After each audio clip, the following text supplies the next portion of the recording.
Hello বন্ধুরা, good morning, শুভ সকাল সবাইকে। আর সবার আগে এসপি ফ্যামিলি ব্লগ অ্যান্ড কিচেনে তোমাদের অনেক অনেক স্বাগত। আমি পূজা, তোমাদের বন্ধু। তো নতুন একটা ব্লগ নিয়ে তোমাদের কাছে চলে আসলাম। দেখো, রোববার সকালে তো বর নিয়ে এসছে চিকেন। তো চিকেন টিকেন রান্না হবে। তো রান্না করবো বলে ধুয়ে নিয়েছে। আর এদিকে আমার ছেলে তো চারিদিকে সবজি সব ছিটিয়ে ভেঙে চুরে একাকার করে দিয়েছে। আর এদিকে দুষ্টুমি করছে। তো দেখো, এদিকে সব ছাড়িয়ে একদম অগোছালো করে দিয়ে চলে গেছে, আর ওখানে গিয়ে খেলছে।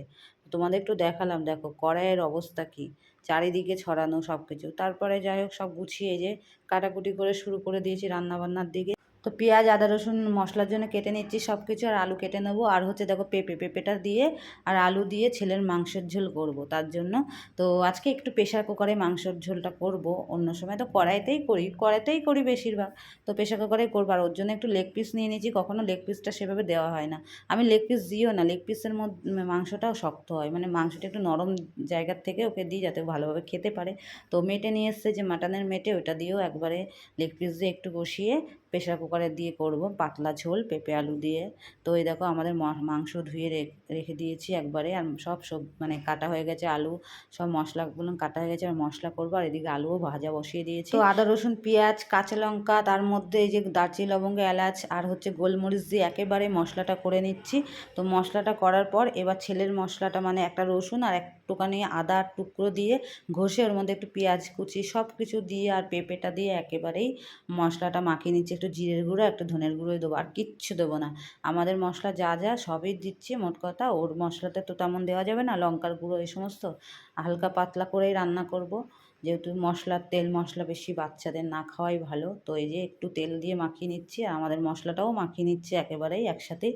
তো মশলা সব মাখিয়ে একেবারেই তারপরে রান্নাটা ওইদিকে চাপাবো। আর এদিকে দেখো, আর জানো তো বন্ধুরা, আমাদের মাংসটা যেমনই ঝাল হোক না কেন, কষা খাওয়ার সময় ছেলেটা আমার এত ভালোবাসে কষা, তো আমাদের মাংসটা ঝাল হলেও খায়। কিন্তু ভাত দিয়ে যদি ওই মাংসের ঝোলটা মাখানো হয়, কিন্তু ও খাবে না। তো এরকম যদি কখনো কখনো আবার একসাথে আমরা রান্না করি, আমাদের মাংসটাই ওকে খাওয়া, যখন ওর ঝালটা কম দিই, আমরা খুবই ঝালটা কম যখন দিই, তখনই ওকে ভাত দিয়ে খাওয়াই, কিন্তু ঝোলটা দেওয়া হয় না। এমনি আলু দিয়ে আর মাংস দিয়ে ওকে খাইয়ে দিই মাখিয়ে। তো মাছ বেশিরভাগ ওর জন্য আলাদাই করা হয় রান্না, আলাদাভাবেই করি।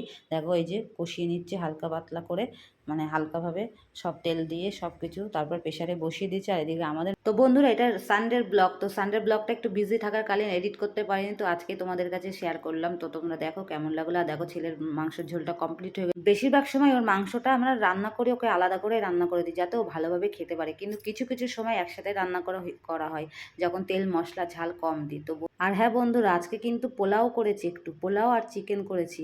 তো পোলাওটা লাস্টে রান্না করেছি, লাস্টের দিকে। তো তারপরে ছেলের মাংসের ঝোল হয়ে গেছে। আর এই দেখো, আমাদের চিকেনটা কমপ্লিট হয়ে গেছে। চিকেন আর পোলাও খুব সুন্দর হয়েছে। তো বন্ধুরা, আমাদের রবিবারের মেনু ছিল পোলাও আর চিকেন। তো কেমন হয়েছে তোমরা কিন্তু জানাবে। তো ভালো লাগলে ভিডিওটা লাইক কমেন্ট করে দিও, আর পাশে থেকে এইভাবে টাটা।